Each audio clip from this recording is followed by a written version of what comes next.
નમસ્કાર વિદ્યાર્થી મિત્રો, આજે આપણે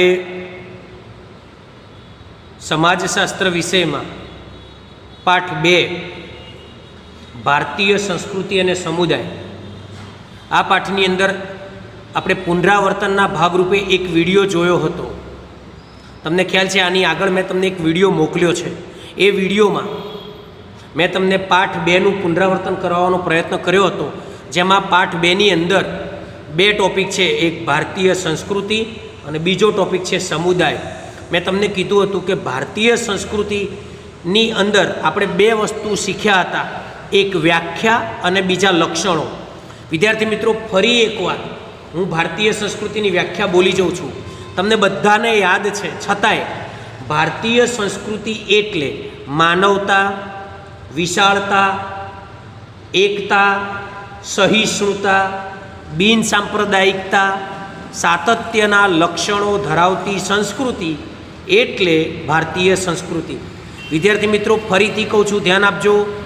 ભારતીય સંસ્કૃતિ એટલે માનવતા, સહિષ્ણુતા, વિશાળતા, એકતા, બિન સાંપ્રદાયિકતા અને સાતત્યના લક્ષણો ધરાવતી સંસ્કૃતિ. આ વ્યાખ્યા આપણે જોયેલી છે. મેં તમને લખીને પણ સમજાવી છે. તમે મોઢે કરી નાખજો. વિભાગ સીમાં પ્રશ્ન પૂછાઈ શકે, બરાબર છે, બીમાં પણ પૂછાઈ શકે. તેના પછી આપણે ભારતીય સંસ્કૃતિના લક્ષણો જોયા હતા. લક્ષણો કેટલા હતા? 6 લક્ષણો. આજે હું ફરી એકવાર બોલી જાઉં છું. 6 લક્ષણોમાં સૌથી પહેલું છે સાતત્ય અને પરિવર્તન. બીજું લક્ષણ છે વિવિધતા અને એકતા. ત્રીજું છે બિન સાંપ્રદાયિક દ્રષ્ટિકોણ. ચોથું છે વૈશ્વિક દ્રષ્ટિકોણ. પાંચમું છે ભૌતિકવાદી અને અધ્યાત્મવાદી સંસ્કૃતિ. અને છઠ્ઠું છે વ્યક્તિને મહત્ત્વ આપતી સંસ્કૃતિ. વિદ્યાર્થી મિત્રો, ધ્યાન આપજો. વ્યાખ્યા અને લક્ષણો આપણે પહેલા વિડીયોમાં જોયા હતા. આજે જે વિડીયો હું તમને બતાવું છું, સંભળાવું છું, આ વિડીયોની અંદર આપણે જોવાનું છે ભારતીય સંસ્કૃતિનું સ્વરૂપ. વિદ્યાર્થી મિત્રો, ફરીથી કહું છું, આજના વિડીયોમાં આપણે જોઈશું ભારતીય સંસ્કૃતિનું સ્વરૂપ. ભારતીય સંસ્કૃતિના અનેક સ્વરૂપ છે, પરંતુ આ અનેક સ્વરૂપોને 3 ભાગમાં, કેટલા ભાગમાં? 3 ભાગમાં વર્ગીકૃત કરવામાં આવેલા છે, એટલે કે 3 ભાગમાં વહેંચવામાં આવ્યા છે. એક પ્રશિષ્ટ, જેને આપણે ભદ્રવર્ગીય સંસ્કૃતિ, આ પહેલું સ્વરૂપ છે. બીજું સ્વરૂપ છે લોક સંસ્કૃતિ. કયું? લોક સંસ્કૃતિ, જેને આપણે દેશી પરંપરા પણ કહેવામાં આવે છે. જ્યારે ત્રીજું સ્વરૂપ છે આદિવાસી સંસ્કૃતિ. યાદ રહેશે વિદ્યાર્થી મિત્રો? સંસ્કૃતિના સ્વરૂપ કેટલા? 3. ફરીથી કહું છું, આદિવાસી સંસ્કૃતિના સ્વરૂપ કેટલા? 3. કયા કયા? ભદ્રવર્ગીય, જેને આપણે પ્રશિષ્ટ કહી શકીએ છીએ, અથવા જેને માર્ગી પરંપરા પણ કહેવાય છે, પણ આપણે પ્રશિષ્ટ ભદ્રવર્ગીય સંસ્કૃતિ કહીએ તો ચાલે. યાદ રહેતો આટલું બહુ છે. બીજું છે લોક સંસ્કૃતિ અને ત્રીજું છે આદિવાસી સંસ્કૃતિ. વિદ્યાર્થી મિત્રો, ધ્યાન રાખજો. હું ત્રણેય વિશે થોડું બોલી જાઉં છું ફટાફટ, એટલે આપણે આજનો જે વિડીયો છે એ ભારતીય સંસ્કૃતિના સ્વરૂપ વિશે બની જાય અને થોડું એના પર ખ્યાલ આવી જાય. વિદ્યાર્થી મિત્રો, તમને સમજાવતા પહેલાં હું તમને કહી દઉં કે પ્રશિષ્ટ ભદ્રવર્ગીય સંસ્કૃતિ છે એ વિભાગ સીમાં પૂછાઈ શકે. લોક સંસ્કૃતિ ટૂંક નોંધ વિભાગ ડીમાં પૂછાઈ શકે છે અને આદિવાસી સંસ્કૃતિ વિભાગ ડીમાં ટૂંક નોંધમાં પણ પૂછાઈ શકે છે. આટલું યાદ રહેશે બધાને? એટલે તમને ખ્યાલ આવે કે કયો પ્રશ્ન ક્યાં થઈ શકે. મિત્રો, ધ્યાન રાખજો. પ્રશિષ્ટ ભદ્રવર્ગીય એટલે શું? હવે હું પહેલો જે આપણી સંસ્કૃતિના 3 સ્વરૂપ છે એમાં જે પ્રથમ છે પ્રશિષ્ટ ભદ્રવર્ગીય, તેના વિશે હું તમને સહેજ વાત કરું છું. થોડું તમને બોલું એટલે ખ્યાલ આવી જશે. ભારતીય સંસ્કૃતિની પ્રશિષ્ટ પરંપરામાં અનેક પ્રકારની વિદ્યા શાખાઓનો સમાવેશ કરવામાં આવેલો છે. ભાષાઓ અને કલાઓનો પણ આમાં સમાવેશ થાય છે. વિદ્યાર્થી મિત્રો, જો મારે તમને એમ કહેવું હોય ને કે આપણા ત્યાં પહેલાં પ્રશિષ્ટ ભદ્રવર્ગીય, પહેલાંના સમયમાં જે આપણા ત્યાં પુસ્તકો હતા, શાસ્ત્રો હતા, એ શાસ્ત્રોવાળી સંસ્કૃતિ એટલે પ્રશિષ્ટ ભદ્રવર્ગીય સંસ્કૃતિ.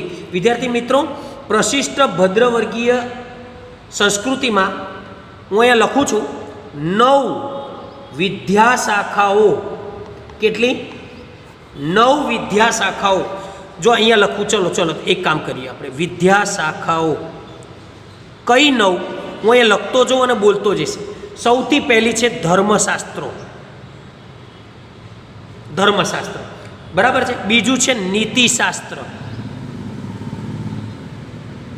યાદ રહેશે, ધર્મશાસ્ત્ર, નીતિશાસ્ત્ર.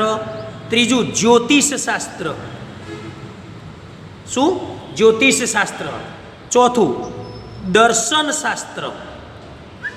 શું? દર્શનશાસ્ત્ર. પાંચમું સંગીતશાસ્ત્ર. છઠ્ઠું નાટ્યશાસ્ત્ર. સાતમું છે વ્યાકરણશાસ્ત્ર. આઠમું છે આયુર્વેદ શાસ્ત્ર. અને 10મું છે, અરે સોરી 9મું છે વાસ્તુશાસ્ત્ર. યાદ રહેશે. વિદ્યા શાખાઓની અંદર કયા શાસ્ત્રોનો સમાવેશ થાય છે? વિભાગ સીમાં આ પ્રશ્ન પૂછાય કે ભારતીય વિદ્યા શાખાઓમાં કયા કયા શાસ્ત્રોનો સમાવેશ થાય છે. ત્યારે તમે જો આ 9 શાસ્ત્રોના નામ લખો તો તમને 2 માંથી 2 માર્ક મળે. ઘણી વખત વિદ્યાર્થી મિત્રો પરીક્ષામાં એવો પ્રશ્ન પૂછાય કે ભારતીય પ્રશિષ્ટ સંસ્કૃતિમાં સમાવેશ પામતી કોઈ 4 શાખાઓના નામ આપો. ત્યારે પણ આ 9માંથી કોઈ પણ 4 શાખાઓના નામ તમે લખી શકો, શાસ્ત્રોના નામ લખી શકો છો. હું ફરીથી બોલી જાઉં છું. વિદ્યાર્થી મિત્રો ધ્યાન રાખજો. ધર્મશાસ્ત્ર, નીતિશાસ્ત્ર, જ્યોતિષશાસ્ત્ર, દર્શનશાસ્ત્ર, સંગીતશાસ્ત્ર, નાટ્યશાસ્ત્ર, વ્યાકરણશાસ્ત્ર, આયુર્વેદ શાસ્ત્ર અને વાસ્તુશાસ્ત્ર. અહીં આ જે શાસ્ત્રો રજૂ કર્યા છે એ મૂળ આ જાણવા માટે સંસ્કૃત ભાષામાં, કઈ ભાષામાં? સંસ્કૃત ભાષામાં રચાયેલા હતા. તેને કારણે આપણે તેને પ્રશિષ્ટ કે ભદ્રવર્ગીય પણ કહીએ છીએ. જુદા જુદા ગ્રંથોમાં, આ જે જુદા ગ્રંથો છે આ બધા ગ્રંથોમાં ભારતીય સંસ્કૃતિના વિવિધ પાસાઓની શાસ્ત્રીય ચર્ચા કરવામાં આવી છે અને તેના સાતત્યના આધારે આ પરંપરામાં વિવિધ વિષયોની કુશળતા પ્રાપ્ત કરવા માટેના સાધનો અથવા તો તાલીમની અનિવાર્યતા પણ રહેલી છે. જો કે અહીં આપણે ધ્યાન એ રાખવાનું અથવા તો એ વાત સમજવી જોઈએ કે સંસ્કૃત ભાષા એ જનસામાન્યની ભાષા ન હતી. બધાએ આપણે બધા થોડી સંસ્કૃત ભાષા બોલીએ છીએ, બધાની જોડે સંસ્કૃત ભાષામાં થોડી વાતો કરીએ છીએ, એટલે જન ભાષા નથી. પરિણામે એવું બન્યું કે આ શાસ્ત્રોનો અભ્યાસ બધાને થયો નહીં, આ બધાને આવડ્યું નહીં. અમુક લોકો જે ભણતા હતા, ભણાવતા હતા, જેને સંસ્કૃત ભાષાનું જ્ઞાન હતું, એને જ આ શાસ્ત્રોનો અનુભવ અથવા તો આ શાસ્ત્રો વિશે ખબર પડતી હતી. જેને સંસ્કૃત ભાષા ફાવતી નથી, ઉપયોગ કરતા નહોતા, બોલતા નહોતા, તેમને આ શાસ્ત્રોનો અભ્યાસ થયો નહીં. બરાબર છે? એટલે આપણે એટલું યાદ રાખો ને વિદ્યાર્થી મિત્રો, મારે તમને વધારે નથી કહેવું કે આપણી જે ભારતીય સંસ્કૃતિ છે એના 3 સ્વરૂપ છે. પહેલું છે પ્રશિષ્ટ ભદ્રવર્ગીય. પ્રશિષ્ટ ભદ્રવર્ગીયની અંદર 9 વિદ્યા શાખાઓનો સમાવેશ થાય. કઈ 9 વિદ્યા શાખાઓ તો મેં તમને અહીંયા લખીને મૂકી છે. 9 વિદ્યા શાખાના નામ આવડે. આ 9 વિદ્યા શાખાઓ સંસ્કૃત ભાષામાં રચાઈ હતી.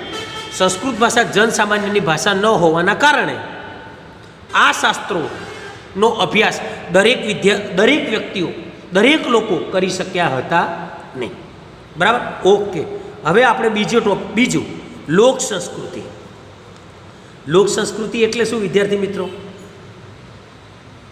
બહુ સરસ વિદ્યાર્થી મિત્રો, ધ્યાન રાખજો બધાને. ફરીથી હું આમાં થોડું વધારે બોલીશ, થોડું વધારે કહીશ. કેમ કે જેથી કરીને તમને ખબર પડે. લોક સંસ્કૃતિ માનવ સમાજ જેટલી જૂની છે, જ્યારથી આ સૃષ્ટિ ઉપર માનવીઓ છે ત્યારથી જ આ સંસ્કૃતિ છે. લોક સંસ્કૃતિને આદિ માનવની મનોવૈજ્ઞાનિક અભિવ્યક્તિ તરીકે પણ ઓળખવામાં આવે છે.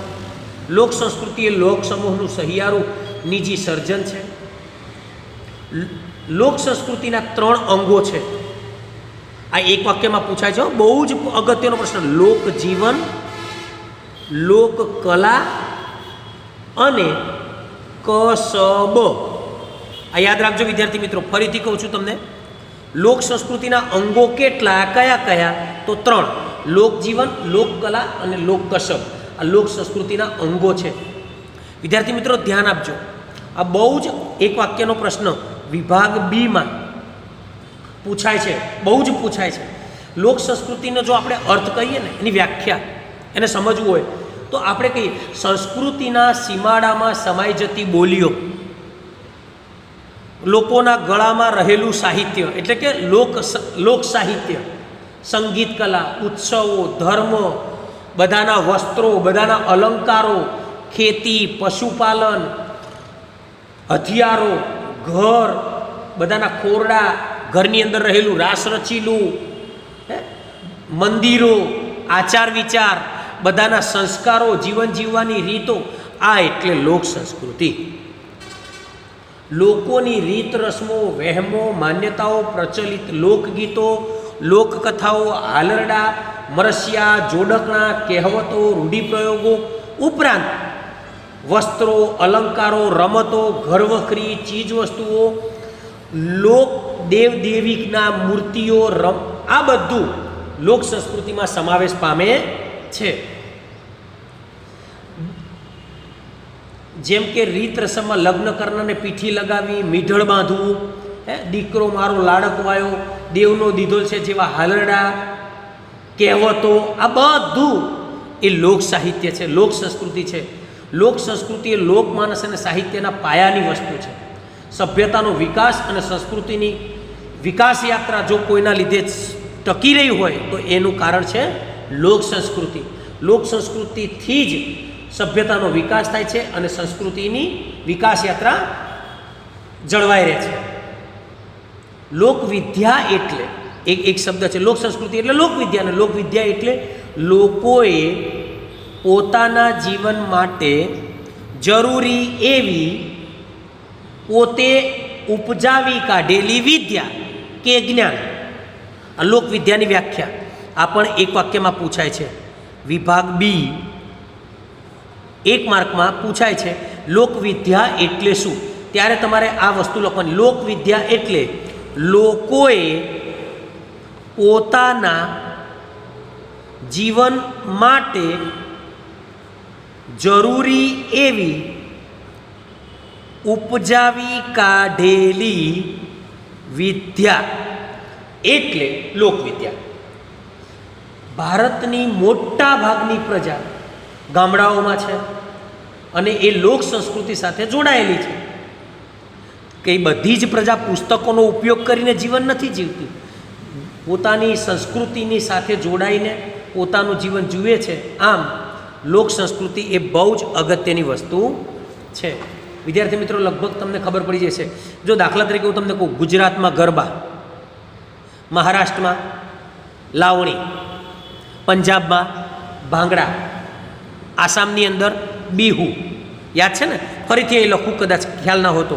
ગુજરાત તો કે ગરબા, મહારાષ્ટ્ર લાવણી, પંજાબ ભાંગડા, આસામ તો કે બિહુ. આ શું છે વિદ્યાર્થી મિત્રો? તો કે નૃત્યો. આ દરેક રાજ્યના પોતાના નૃત્યો છે. આપણે જેવા ગરબા કરીએ એવા પંજાબના લોકો ગરબા ન કરી શકે, અને પંજાબના લોકો જેવા ભાંગડા કરે એવા આસામના લોકો બિહુ ન કરી શકે.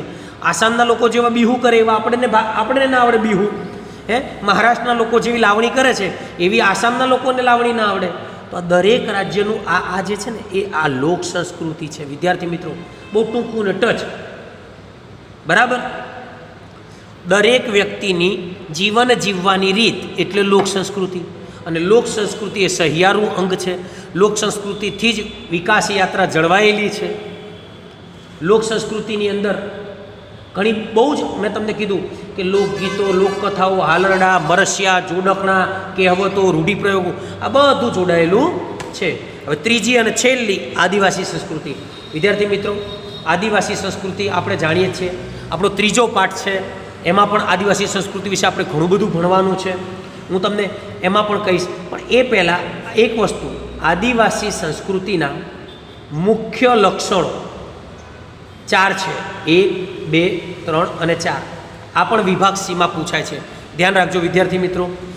આદિવાસી સંસ્કૃતિના મુખ્ય લક્ષણો બરાબર છે? ધ્યાન રાખજો કયા લક્ષણો હું તમને એ કહું છું. કદમાં નાની, વિવિધતા, વિશિષ્ટતા અને સ્વાવલંબન. બરાબર છે વિદ્યાર્થી મિત્રો? આદિવાસી સંસ્કૃતિ પણ ટૂંક નોંધમાં પૂછાય છે, લોક સંસ્કૃતિ પણ ટૂંક નોંધમાં પૂછાય છે. 3 માર્ક્સમાં યાદ રાખજો, 3 માર્ક્સમાં બંને. જ્યારે પ્રશિષ્ટ ભદ્રવર્ગીય છે એ છે વિભાગ સીમાં 2 માર્કમાં પૂછાઈ શકે છે. આજે આપણે ભારતીય સંસ્કૃતિનું સ્વરૂપ 3 સ્વરૂપ વિશે આપણે ભણ્યા. બરાબર છે? હવે આપણે બીજો ટોપિક જે છે સમુદાય, એના વિશે આપણે ભણીશું. ઓકે, જય શ્રી કૃષ્ણ. ચલો.